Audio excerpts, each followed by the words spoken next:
stand for international order, rules, and norms. Each one of these principles is at stake in Ukraine. And that is why Ukraine's fight matters to the people of America. The Ukrainian people are bravely defending their homes and their homeland, their freedom and their democracy against a brutal dictator. And the American people know well the meaning of freedom, of independence, and the importance of rule of law. These ideals are central to who we are as Americans. And some of the most important moments in our history have come when we stood up to aggressors like Putin, just as we must today. Indeed, standing with our friends and defending our ideals against tyranny has helped make America the most powerful and prosperous nation in the world. Putin's aggression is not only an attack on the people of Ukraine, it is also an attack on fundamental principles such as sovereignty and territorial integrity. International rules and norms are not some abstract notion.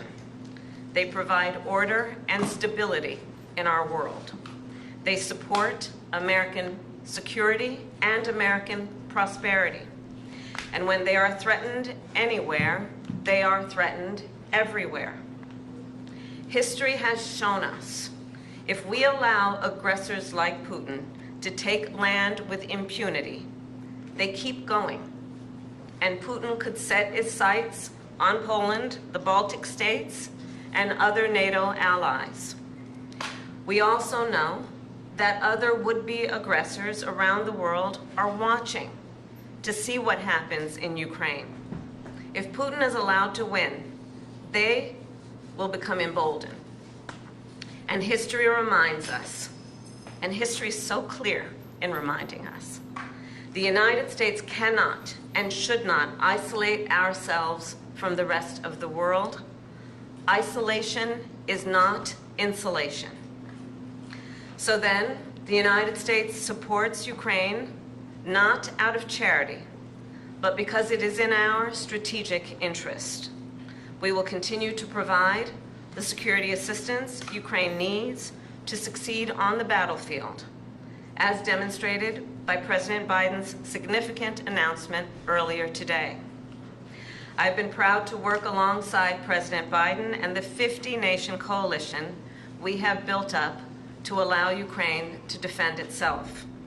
Thanks to this coalition and the skill and the bravery of the Ukrainian people, along with your courageous leadership, President Zelenskyy, Ukraine has stood up to Russia's aggression, and today, Kyiv stands free and strong. President Zelenskyy, I am clear. Putin started this war, and he could end it tomorrow if he simply withdrew his troops from Ukraine's sovereign territory.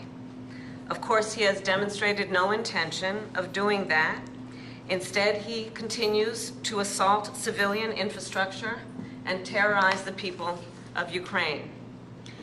In Switzerland in June, along with 90 other nations at the Ukraine Peace Conference, I told you that the United States shares your vision for the end of this war, an end based on the will of the people of Ukraine and the UN Charter, and that we must work with the international community to secure a just and lasting peace. And I told world leaders there, nothing about the end of this war can be decided without Ukraine.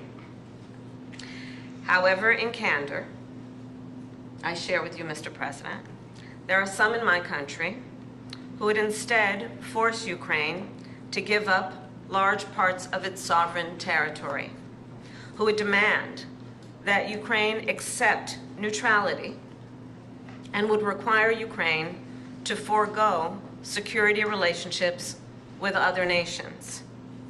These proposals are the same of those of Putin. And let us be clear, they are not proposals for peace. Instead, they are proposals for surrender, which is dangerous and unacceptable.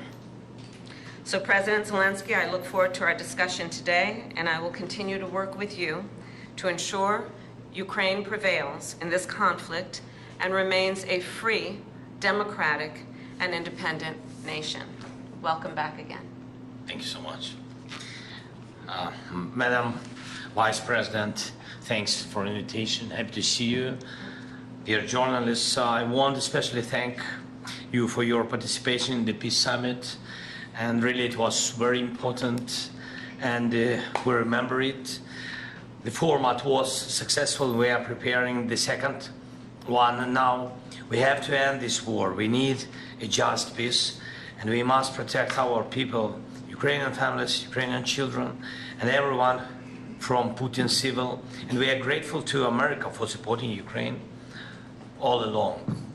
And we'll have an important meeting today, right after I'd talked to President Biden about the plan of victory, and I will share some details of the plan with Vice President Harris. It's crucial for us to be fully understandable and to work in a full coordination with the United States. And this morning I talked also to the congressmen, both chambers, both parties, and I'm thankful for the bipartisan support.